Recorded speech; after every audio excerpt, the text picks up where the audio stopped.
Paper 140. The Ordination of the 12. Just before noon on Sunday, January 12, A.D. 27, Jesus called the apostles together for their ordination as public preachers of the gospel of the kingdom. The 12 were expecting to be called almost any day, so this morning they did not go far out from the shore to fish. Several of them were lingering near the shore repairing their nets and tinkering with their fishing paraphernalia. As Jesus started down the seashore calling the apostles, he first hailed Andrew and Peter, who were fishing near the shore. Next he signaled to James and John, who were in a boat nearby, visiting with their father Zebedee, and mending their nets. 2 by 2 he gathered up the other apostles, and when he had assembled all 12, he journeyed with them to the highlands north of Capernaum, where he proceeded to instruct them in preparation for their formal ordination. For once all 12 of the apostles were silent. Even Peter was in a reflective mood. At last the long-waited-for hour had come. They were going apart with the Master to participate in some sort of solemn ceremony of personal consecration and collective dedication to the sacred work of representing their Master in the proclamation of the coming of his Father's kingdom.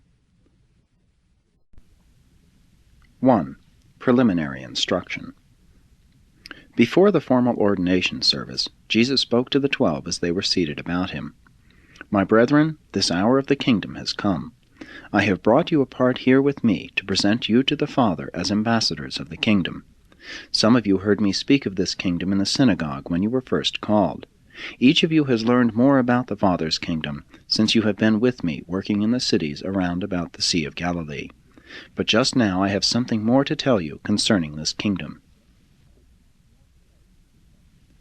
The new kingdom which my Father is about to set up in the hearts of his earth children is to be an everlasting dominion. There shall be no end of this rule of my Father in the hearts of those who desire to do his divine will. I declare to you that my Father is not the God of Jew or Gentile. Many shall come from the east and from the west to sit down with us in the Father's kingdom, while many of the children of Abraham will refuse to enter this new brotherhood of the rule of the Father's Spirit in the hearts of the children of men. The power of this kingdom shall consist not in the strength of armies nor in the might of riches, but rather in the glory of the divine Spirit that shall come to teach the minds and rule the hearts of the reborn citizens of this heavenly kingdom, the sons of God. This is the brotherhood of love, wherein righteousness reigns, and whose battle cry shall be, peace on earth and goodwill to all men. This kingdom, which you are so soon to go forth proclaiming, is the desire of the good men of all ages, the hope of all the earth, and the fulfillment of the wise promises of all the prophets. But for you, my children, and for all others who would follow you into this kingdom, there is set a severe test. Faith alone will pass you through its portals, but you must bring forth the fruits of my Father's Spirit if you would continue to ascend in the progressive life of the divine fellowship. Verily, verily, I say to you, not every one who says, Lord, Lord, shall enter the kingdom of heaven, but rather he who does the will of my Father who is in heaven.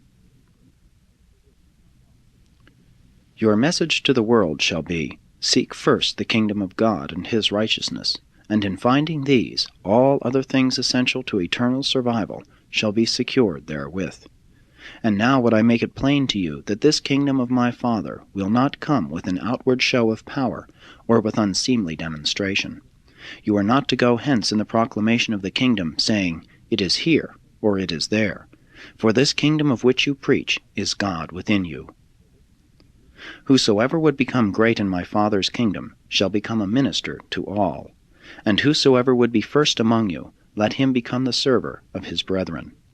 But when you are once truly received as citizens in the heavenly kingdom, you are no longer servants, but sons, sons of the living God. And so shall this kingdom progress in the world until it shall break down every barrier and bring all men to know my Father and believe in the saving truth which I have come to declare. Even now is the kingdom at hand, and some of you will not die until you have seen the reign of God come in great power.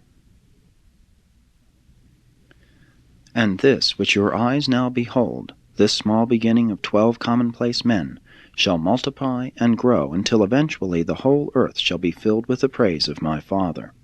And it will be not so much by the words you speak, as by the lives you live, that men will know you have been with me, and have learned of the realities of the kingdom. And while I would lay no grievous burdens upon your minds, I am about to put upon your souls the solemn responsibility of representing me in the world when I shall presently leave you, as I now represent my Father in this life which I am living in the flesh. And when he had finished speaking, he stood up. 2. The Ordination. Jesus now instructed the 12 mortals who had just listened to his declaration concerning the kingdom to kneel in a circle about him. Then the Master placed his hands upon the head of each apostle, beginning with Judas Iscariot and ending with Andrew. When he had blessed them, he extended his hands and prayed. My Father, I now bring to you these men, my messengers. From among our children on earth I have chosen these 12 to go forth to represent me as I came forth to represent you. Love them and be with them as you have loved and been with me. And now, my Father, give these men wisdom as I place all the affairs of the coming kingdom in their hands. And I would, if it is your will, tarry on earth a time to help them in their labors for the kingdom.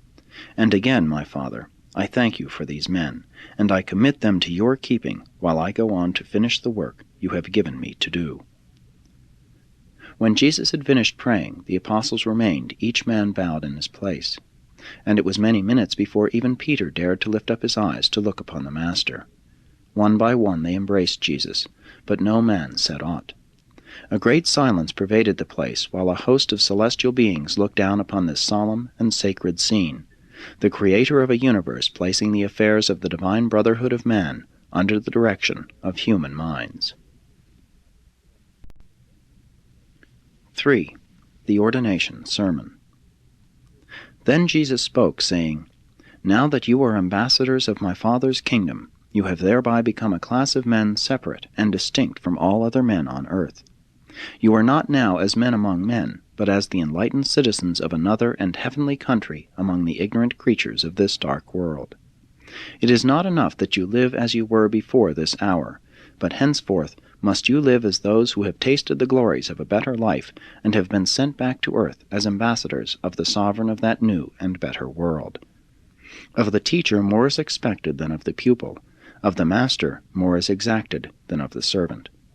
Of the citizens of the heavenly kingdom more is required than of the citizens of the earthly rule.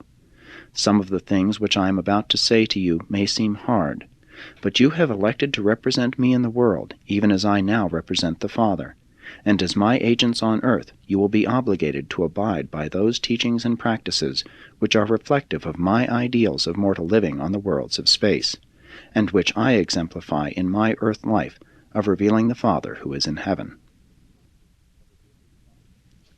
I send you forth to proclaim liberty to the spiritual captives, joy to those in the bondage of fear, and to heal the sick in accordance with the will of my Father in heaven. When you find my children in distress, speak encouragingly to them, saying, Happy are the poor in spirit, the humble, for theirs are the treasures of the kingdom of heaven. Happy are they who hunger and thirst for righteousness, for they shall be filled. Happy are the meek, for they shall inherit the earth. Happy are the pure in heart, for they shall see God. And even so speak to my children these further words of spiritual comfort and promise. Happy are they who mourn, for they shall be comforted. Happy are they who weep, for they shall receive the spirit of rejoicing. Happy are the merciful, for they shall obtain mercy. Happy are the peacemakers, for they shall be called the sons of God. Happy are they who are persecuted for righteousness' sake, for theirs is the kingdom of heaven. Happy are you when men shall revile you and persecute you, and shall say all manner of evil against you falsely. Rejoice and be exceedingly glad, for great is your reward in heaven. My brethren, as I send you forth, you are the salt of the earth, salt with a saving savor. But if this salt has lost its savor, wherewith shall it be salted?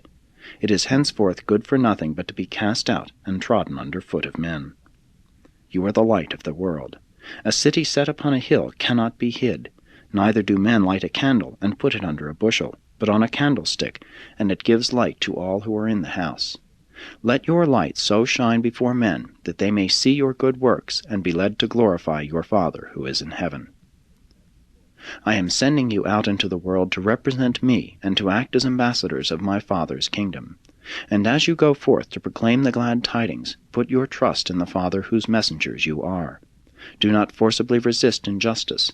Put not your trust in the arm of the flesh. If your neighbor smites you on the right cheek, turn to him the other also. Be willing to suffer injustice rather than to go to law among yourselves. In kindness and with mercy minister to all who are in distress and in need. I say to you, love your enemies, do good to those who hate you, bless those who curse you, and pray for those who despitefully use you. And whatsoever you believe that I would do to men, do you also to them. Your Father in heaven makes the sun to shine on the